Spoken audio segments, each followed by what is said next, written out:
Welcome to June's edition of Send It Sessions. This is where we speak to the key riders in the space and find out what they have been up to in the last month. We've got action from Graham Ezzy in Portugal. We're going to go over to Cornwall with Lucas Meldrum and a bit of a storm forecast. We're then going to the outer reefs of New Caledonia. We're speaking to Antoine Albert about tenure. And then we're also going to go to Pozo and speak to Alessio Stilridge. But kicking us off in Maui is Marsilio Brown.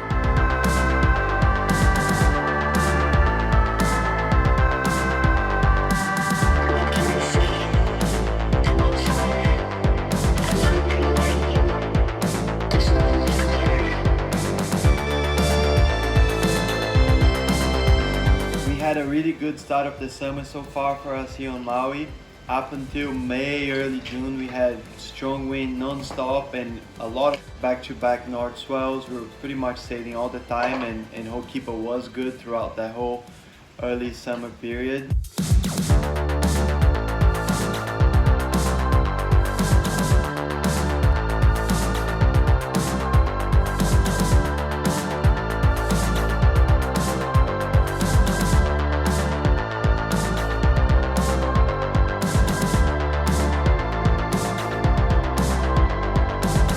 After the 10th of June, kind of things slowed down a little bit more on the North Shore, and then we had to start being a bit more creative, but it had been super fun. We flew over to Diamond Head and we sailed with Scott Carville, who I haven't seen in a couple of years, and we scored fun conditions like logo high, 4750, and then straight away we got back to Maui and we had a good run of south swells and kind of too small to sail Laperouse and wave ride, but really fun jumping out the back.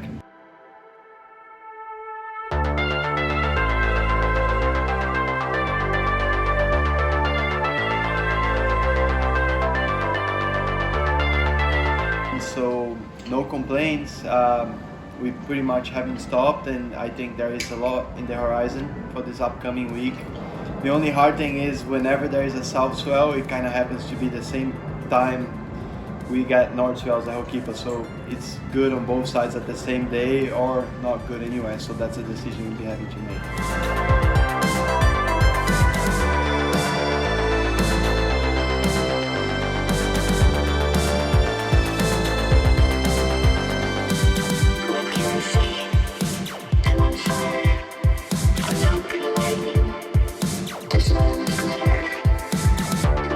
Unbelievable sailing there from Marsilio Brown. He is just going off in Hokipa, and I can't wait to see those trips from Diamond Head and Laperouse. You know, any action from that, it would be a treat, wouldn't it? We'll hopefully get him on in July's Send It Sessions to give us a bit of a walkthrough. So from Maui, we're going to go over to an ex-Maui boy. I say ex because Graham Ezzy is now living in Hamburg. He just had a kid and he was a little bit starved of sailing. My wife had just given birth. Well, I guess it was 6 weeks past, but it felt like we'd just given birth. It was our second child, so we kind of knew the drill, but it was a lot of work. It was more work than we thought it would be because obviously you still have the first. Our oldest is 3. I hadn't windsurfed in 2 months, which is a really long time for me. Not to be windsurfing. It is my job in my life after all. There was a forecast in Portugal. I called up Wave Traveler, one of my best friends, and I said, look, there's this epic forecast in Portugal. Let's go. We get there, we're exhausted. We said, all right, this is a sleeping trip and a windsurfing trip. We're gonna windsurf as much as possible and sleep as much as possible. We wake up the next day, we're waiting for the wind. Ginchu, you're always waiting for the wind. You've got this wind line, it just didn't come in. There was no wind. And the local said, tomorrow. All right, the next day, waiting for the wind, doesn't come in. My friend Matt, he took us to another spot down south at Princesa. Also no wind, some little waves. I managed to float out, basically swam out. I caught one wave, and there was pretty much no wind. Glorious stones falling from my chest. Always knew I could be someone. I am my next day, we started talking to people and they're like, I don't know, it's too cloudy, the wind's not the right direction. And so the forecast, there was a good forecast, but it kept receding a day away. And Wave Traveler said, we've got to drive south. And so I've been on the phone with Ben Prophet, who lives in Sagres, 3.5 hours away. Said it's windy all the time. And Wave Traveler said, look, we just got to drive down. There's wind there. I know it. We're going to score. And as we start leaving, it looks like it's getting whitecap. Whitecaps are coming into Ginchu. And the number one rule is you don't leave wind to find wind. But Ginchu had been playing with us this whole time where it started to whitecap and then it just wouldn't work. And so we go on this drive, 3.5 hours each way, arrive in Tanel. Ben Prophet is there at the beach. He says, mate, it's flat. Falling from my chest, always knew I could be someone. I am my father's son, and I'm waking the dawn. And I'm waking the dawn. And all I really... But I was just dying to get on the water, didn't care. Went out, I think I was on a 4-5. It was windy, small, kind of choppy waves. Within about 5 minutes, I sailed into one of the only rocks in the break. Sailed right into it, smashed up my board, didn't care, just kept sailing. And it was great to be powered and to be moving around, catching waves. Wave Traveler was landing back loops.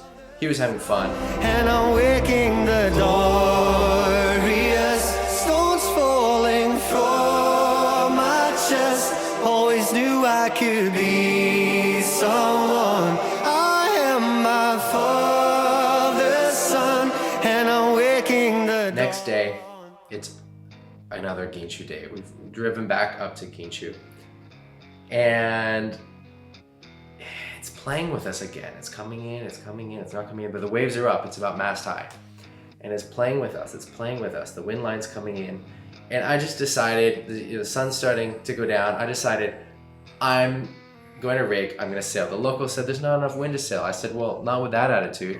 I rig up, managed to get out, kind of tricky in the short break. Got out, sailed upwind to the ninja spot, and it was like solving a puzzle on the water.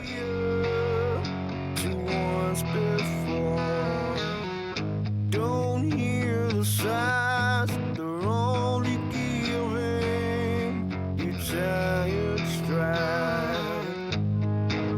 And the day is over gone.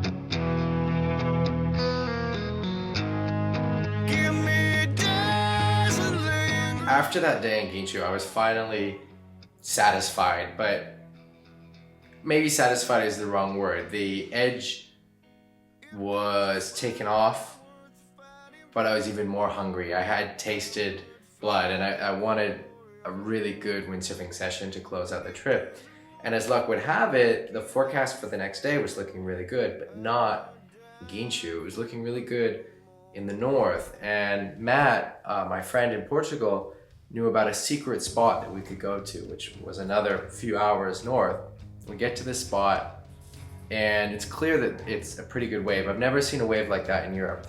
It was long, kilometers long, really, really a long wave. And we were there, like I said, at a time of month when the tides were really high. So the water was moving rapidly, which made it really difficult to ascertain what actually was happening in the water at any given time, because the sea was changing so much so quickly. One thing that was for sure is it was full of rocks. The launch, everything was full of rocks. Even the wave breaking in front of the wave was full of rocks.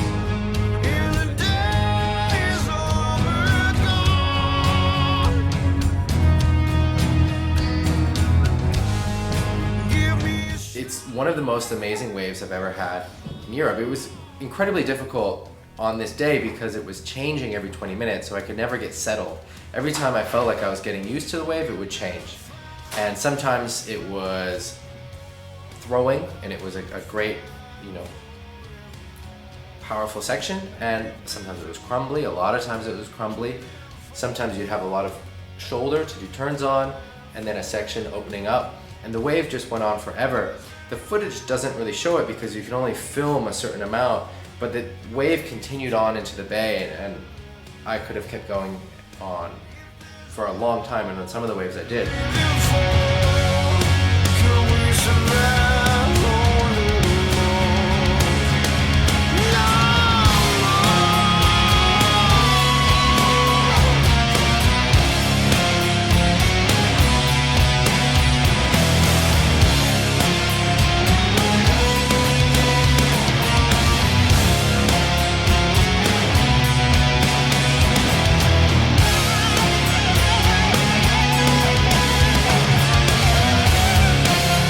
Water was doing really strange things. Watching the water on the inside gave me a weird feeling in my stomach because it was doing things that water shouldn't be doing. And I think that was a combination of the currents and the rocks. There was one other local guy out. There were a few other guys out, but one local guy in particular, a super nice guy, and he fell, and his gear, the rig, the sail, the board, just disappeared. Didn't find it at all. And there was a time where I fell kind of on the inside, and I really struggled to water start because I felt like my sail was being sucked underwater from the currents. And you can see it on some of the footage that there's rocks that start to pop up on the inside of the waves. And the locals were saying, yeah, there's just rocks everywhere. You just have to watch out and jump over them. But that said, it was an absolutely amazing experience. Riding that wave made my trip, made my month. And I'm gonna go back and try to ride it again, hopefully on a day with less extreme tides so that it's more consistent throughout the session. And I think there's really a lot of potential exploring that wave.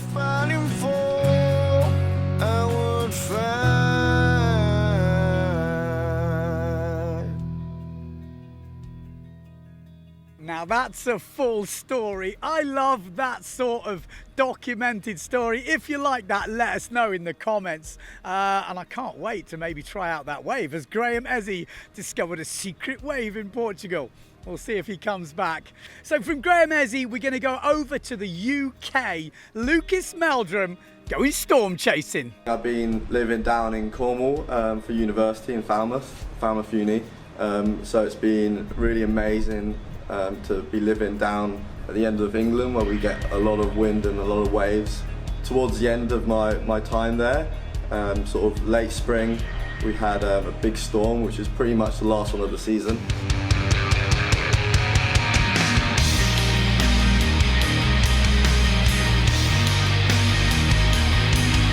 First day of the storm, I decided to head to the north coast of Cornwall. It had just some bigger swell than the south coast. And like a little bit more offshore wind. We went to a spot called the Bluff, which is actually where they did the Red Bull storm chase, which if you would have seen that, you would have seen that it's like a pretty heavy spot. And I would say probably that day was one of the sort of craziest, trickiest days I sailed down in during the whole like autumn and winter there. Not in terms of like I sailed in stronger winds, I think, and I sailed like bigger waves down there, but that day was just a mixture of the two. It was like I think like 40 to 50 knots. I was on 3/4, and the gusts were coming in like super strong, so it'd just be no wind and then like blowing you off your board, just going straight along.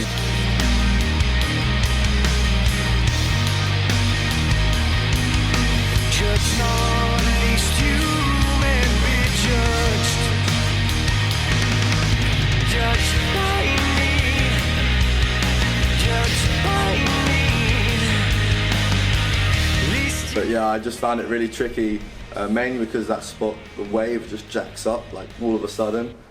So you're just on a bit of swell, you're chilling, and then all of a sudden it just hits the sandbar and just barrels right over you. So it's pretty intense, and it was also pretty tricky because it was almost kind of cross shore, and there was lots of bumps in the wave. So I had a few like instances where, you know, I hit a bump and fell off, and especially one time I got really badly like ragdolled.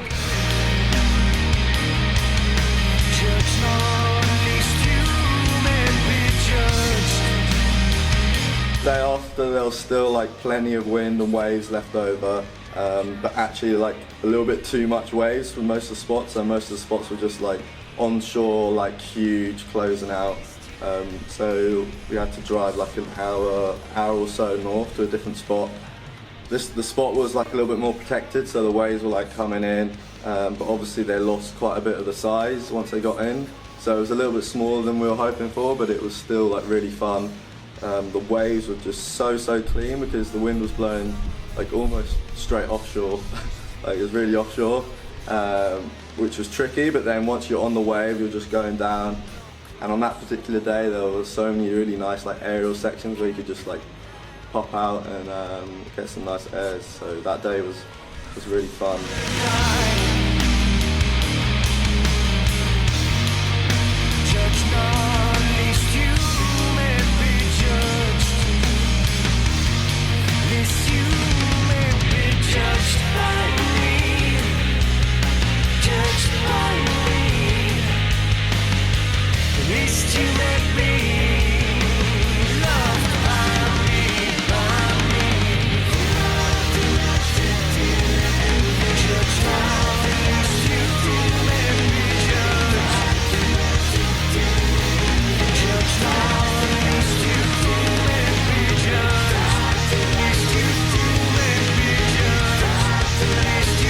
Been a great sort of season down there in Cornwall, plenty of wind, and hopefully next autumn and winter deliver some more. The UK has some of the best sailing. Every time I see a video from there, I gotta say, I do get a bit jealous. So great to see Lucas Meldon ripping it up. And if you haven't followed his YouTube channel, he's got a really good YouTube channel. He posts stuff all the time, so definitely subscribe to that. Okay, from Lucas Meldon in the UK, we are going all the way over to New Caledonia and Antoine Albert. Yeah, and we're checking out the outer reefs. Hello everybody, this is Antoine Albert. I will talk about the big session I've had at home in January. So yeah, the forecast were predicted like a large swell coming on one day. I hooked up my friend Johan Despujol, a local charger there in New Caledonia, and yeah, we start the mission. And like a few days before, I was so nervous because the swell was huge, and also the tide was low, so that means the reef is more or less out, dry. I remember the night before, I couldn't really sleep. Yeah, something I never really experiment, like a swell that big at home.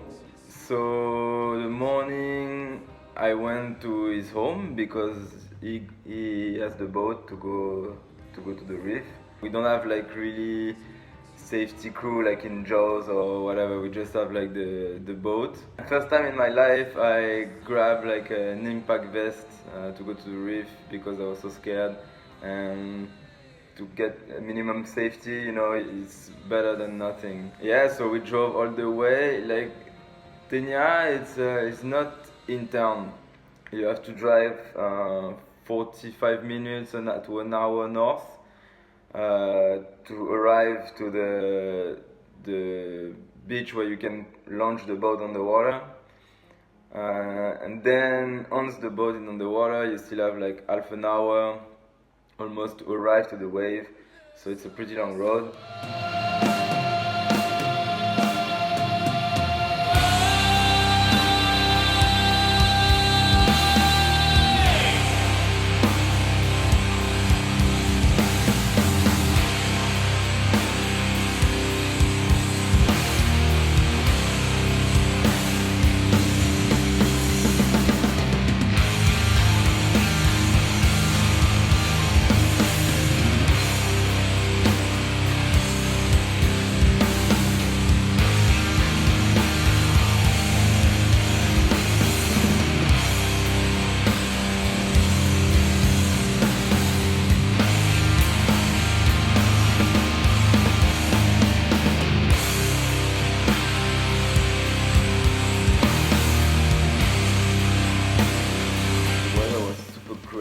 I don't know, it was a bit, yeah, it was a bit scary for that as well, like super dark.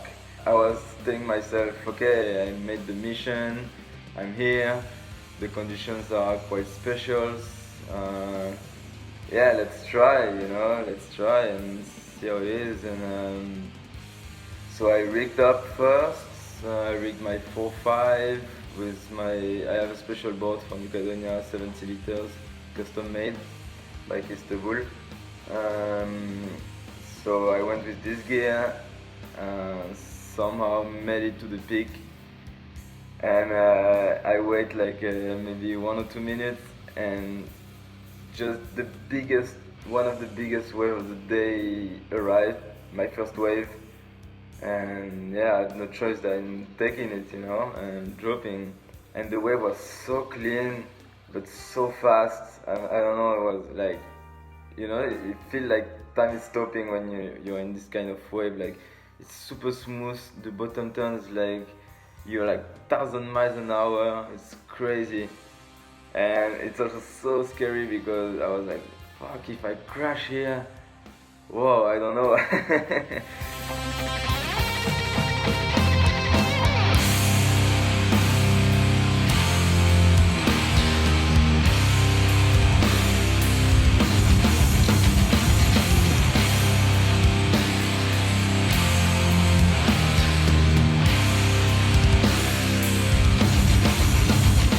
The first one, went back to the peak, took another one, maybe like 5-6 waves like this, and then I don't know, I took like a medium one, but the wind was super light and I was a bit too far in, so I went like mid-face, trying to get speed. I saw the section in front of me. I could have went for an aerial, but I was a touch late and I had no power in the sail. Usually for the air, I like to go down with power and then hit it. And here I was like mid-face, no wind in the sail. I was a bit suicide, so I made like a last carve to take speed mid-wave and then went down, the wave closing out. And I tried to escape in front of the white water, but the wave is so fast that I get caught, crash, get destroyed, was super hard, get really destroyed. First wave, then I go out, second wave and third wave. I couldn't, after the third wave, I couldn't swim anymore. I was done, was gnarly, and I broke the boom, went back on the boat, de-rig, changed the boom, go out again. I took maybe 2-3 waves, but yeah, I don't know, I lost a bit my confidence. And somehow when I took a big one and I was too far in again, and once again there was no wind, so I tried to do in surfing, get mid-face, but I was already almost behind the section. Somehow past the first section, almost barreling, no joking. I saw almost the section over the mast. I was touch in the front, but yeah, I was super close. Escaped this section, and then I saw the other one, because Tenia is first section, kind of a flat, and then handball. So this handball went on me, and I tried to jump and dive under this section. Sometimes you can, when the waves like this, you dive under the barrel kind of, and you can swim out kind of easily. So I did this, dive like this, but then I went over the fall, get destroyed against 3-4 waves, and this time I broke the extension and the bottom of the mast. That was it. I was done. I was already, yeah. I took some waves. It was fun. Super scary. All the locals there, they are gnarly because everybody every time there's a swell, everybody is going and without fear. Honestly, it's been a wild ride. All the things I've done, all the times I lied, and stick around. You'll see I do what I want. Shake, shake,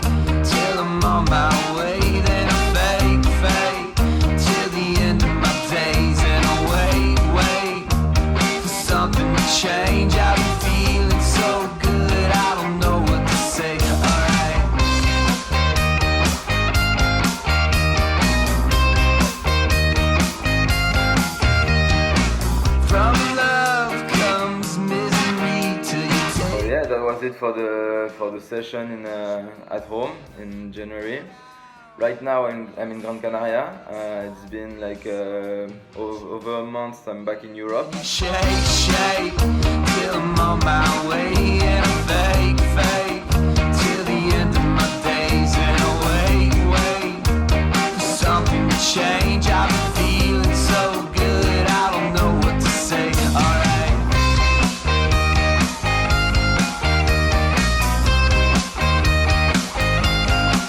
So let's shake, shake, till I'm on my way, then I I've been fake. to Tarifa for a few weeks, Portugal. Wait, for something to change. I've been feeling so good, I don't know what to say.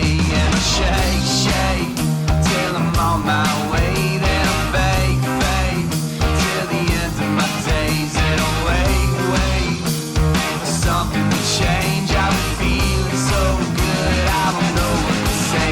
Alright, shake, shake.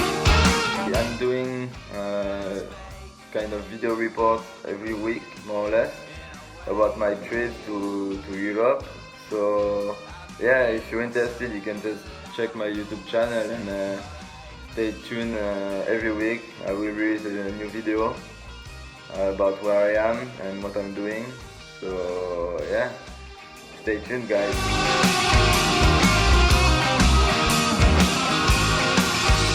John Albert is a busy boy, that is for sure, and he is absolutely ripping. But did you see some of them waves in Tenya? Scary, absolutely scary. Interesting to see though, he's in Pozo now, and that leads us nicely into our last section, which is Alessio Sturridge. Instead of doing the photo shoot in Maui this year, they're doing it in Pozo. Hi everyone, here we are at Pozo Izquierdo. I've been shooting lately with Pablito from Salty Props for Sinostan.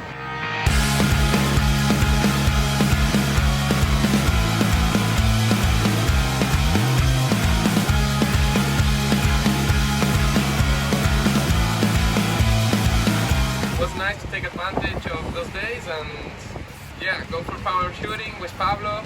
Actually, we also went up to El Yodo, which is another place close to Pozo, next to it. But yeah, we made some body shots there because there were not so many people.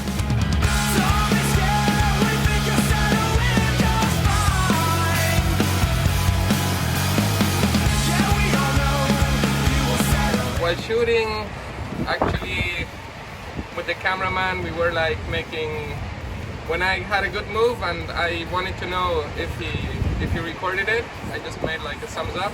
If he replied me with a thumbs up, then it meant that he got that move. I could focus for the next one.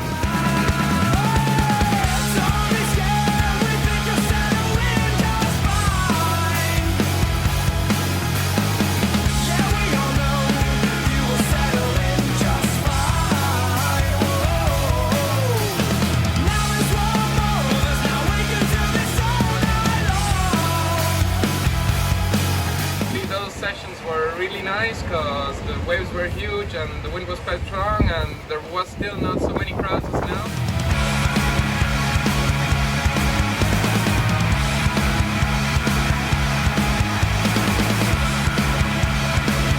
Right now Pozo is going off, everybody's here actually sailing and training and preparing for maybe this year in Zild or next year here again, hopefully on the Canary Islands.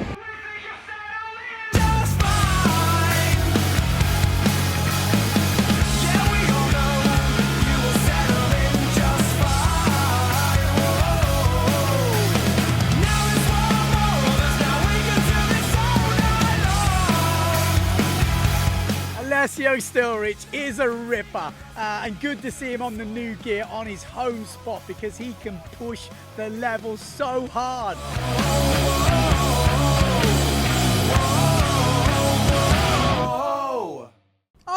Oh! You can also send us your sessions in. If you've had a session, you don't need to be a pro windsurfer. You can be just a normal dude. We want to hear about the spot, who was ripping. Maybe you've got some local rippers. Maybe you've just got some sick conditions that people need to see. That's what we want. We want to hear from you. So send it to Alfie at Windsurfing.TV. All you need is the action footage, which goes with what you're talking about. He will put it together, and you never know, you might make the next Send It sessions. But there we go, that is it for June's Send It sessions. Let me know in the comments below, do you like this sort of format? I've got to say, I'm a big fan. I like to hear the stories behind the action, not just the action. If you want to chip in a few beers, help these videos flow, you can chip in some beer money like these legends. Yeah, these are the newest members of Windsurfing.TV, helping you guys watch the videos for free. But if you want to be one of these guys, like I say, chip in, give us a thumbs up, like if you liked it, and don't forget, subscribe to the channel.